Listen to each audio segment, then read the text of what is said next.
வணக்கம்.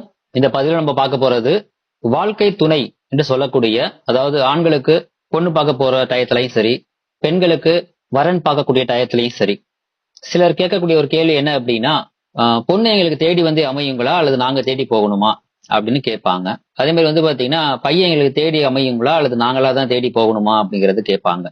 ஏன்னா திருமணம் அப்படிங்கிற வைபவத்துல வரன் பார்க்க ஆரம்பிக்கிறது அப்படிங்கிறது அன்றைய காலம் தொட்டு இன்றைக்கு வரைக்குமே வந்து பாத்தீங்கன்னா, அதுவும் இன்னைக்கெல்லாம் வந்து ரொம்ப பலரை வந்து திக்குமுக்காட வைக்குது அப்படிங்கிறதுல மிகை கிடையாது. பலருக்கு திருமண முயற்சிகள் அப்படிங்கிறது தடை, தாமதம் அப்படின்னு பலதரப்பட்ட மன உளைச்சலுக்கு ஜாதகரை கொண்டு வந்து ஆட்படுத்தி, அதுக்கப்புறம் திருமணமே எனக்கு வேண்டாம் அப்படின்னு சொல்லி நினைக்கக்கூடிய வகையிலையும் மனமுடிஞ்சு போகக்கூடிய ஒரு நிலை அப்படிங்கிறது பலருக்கு இருக்குது. சோ வந்து பாத்தீங்கன்னா, சிலருக்கு தேடி தேடி திடீர்னு அமையும், சிலருக்கு தேடாமலேயே திடீர்னு அமையும். சோ அப்ப அங்க வந்து பாத்தீங்கன்னா, அது யாருக்கு எப்படி அமையும் அப்படிங்கிறது ஜாதகத்தை பொறுத்து மாறுபடும். சோ இது வந்து 12 ராசியில உள்ளவங்களுக்கும் 12 லக்னத்துல உள்ளவங்களுக்கும் பொருந்தக்கூடிய வகையில பார்க்க போறோம். இதுல லக்னத்துக்கு மிக அதிக முக்கியத்துவம் கொடுங்க. அதுக்கு அடுத்துதான் ராசிக்கு. ஆனா மக்கள் எல்லாரும் எப்படி பாக்குறாங்கன்னா, ராசி அடிப்படையில வச்சுதான் வந்து பாத்தீங்கன்னா தேடுறாங்களே தவிர, ஏன்னா மக்களுக்கு பொறுத்தளவு ராசி மட்டும்தான் அதிகமாக மனதில் பதிந்த விஷயம். ஆனா ராசி அடிப்படையில் பார்ப்பதை விட லக்ன அடிப்படையில் தான் வந்து பாத்தீங்கன்னா வரன் ஒருத்தவங்களுக்கு தேடி வந்து அமையுது அப்படிங்கிறது தான் நிதர்சனமான உண்மை. சோ உங்களுக்கு ஒவ்வொரு பதிவிலையும் ஒவ்வொரு ராசி லக்னத்துக்குமே சொல்ல போறேன். சோ அதுல முதல் முக்கியத்துவம் லக்னத்துக்கு கொடுங்க. உங்க லக்னம் என்னவோ அந்த லக்னத்துக்கு என்ன பதிவோ அந்த பதிவை பாருங்க. அதுக்கு அடுத்த ஆல்டர்னேட்டா வந்து பாத்தீங்கன்னா ராசிக்கு பாருங்க. சோ இதுல வந்து லக்னத்துக்கு 80% முன்னிலை கொடுங்க, ராசிக்கு 20% மட்டும் வந்து பாத்தீங்கன்னா முக்கியத்துவம் கொடுத்தால் போதுமானது. சோ அதுல வந்து விதி அப்படிங்கிற அமைப்புல ரொம்ப ஈஸியா உங்களுக்கு புரியுற மாதிரியான ஒரு விதியை தான் இந்த பகுதியில கொடுக்க போறேன். அப்ப இது இருந்தா மட்டும்தான் வரன் தேடி வந்து அமையுமானா கிடையாது. இது போக இன்னும் நிறைய விதிகள் உண்டு. அதுல எல்லாம் சற்று வந்து பாத்தீங்கன்னா உங்களை வந்து புரிய வைக்கிறது கஷ்டம். ஜோதிடம் நன்கு தெரிஞ்சவங்களுக்கு அதை புரிய வைக்கலாம். சோ பொதுமக்களுக்கு வந்து ஈஸியா புரிய வைக்கும்படியான ஒரு அமைப்புல பார்த்தோம்னா, இந்த அமைப்பு உங்களுக்கு இருந்துச்சுனாலே கண்டிப்பாக வரன் உங்களுக்கு தேடி வந்து அமையும். துலாம் லக்னம் மற்றும் துலாம் ராசி இந்த அமைப்புல பிறந்துள்ள அன்பர்களில் யாருக்கு திருமணத்திற்கு பெண் தேடி வந்து அமையும், வரன் தேடி வந்து அமையும் அப்படிங்கிற இந்த பதிவுல பேக்ரவுண்ட்ல ஒரு சார்ட் ஒன்று வந்திருக்கும். அதுல துலாம்ல செவ்வாய் அப்படிங்கிற கிரகத்தை எழுதியிருப்பேன்.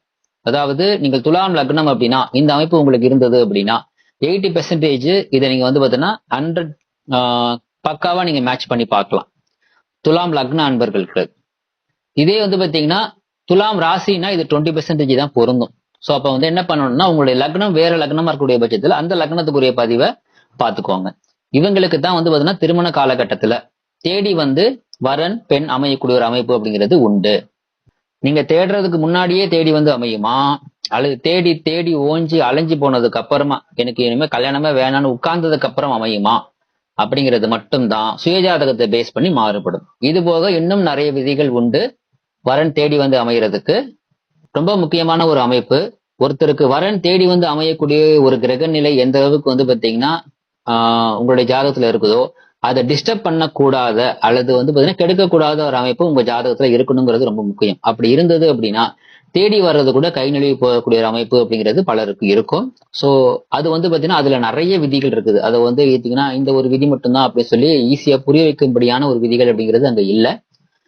சோ பொதுவா வந்து பாத்தீங்கன்னா இந்த கிரகத்தோட வந்து பாத்தீங்கன்னா ராகு கேதுகள் தொடர்பு பெறும் பொழுது, இப்ப நான் சொன்ன உங்களுடைய ராசி மற்றும் லக்னத்துக்கு எந்த இடத்துல எந்த கிரகம் இருந்தா உங்களுக்கு வரன் தேடி வந்து அமையும், பெண் தேடி வந்து அமையும் அப்படிங்கிற அமைப்புல ராகு அல்லது கேது வந்து பாத்தீங்கன்னா வலுவாக தொடர்பு பெறும் பொழுது, சரிங்களா, அப்ப கண்டிப்பா வந்து பாத்தீங்கன்னா அங்க பிரச்சனை அப்படிங்கிறது கொஞ்சம் இருக்குது.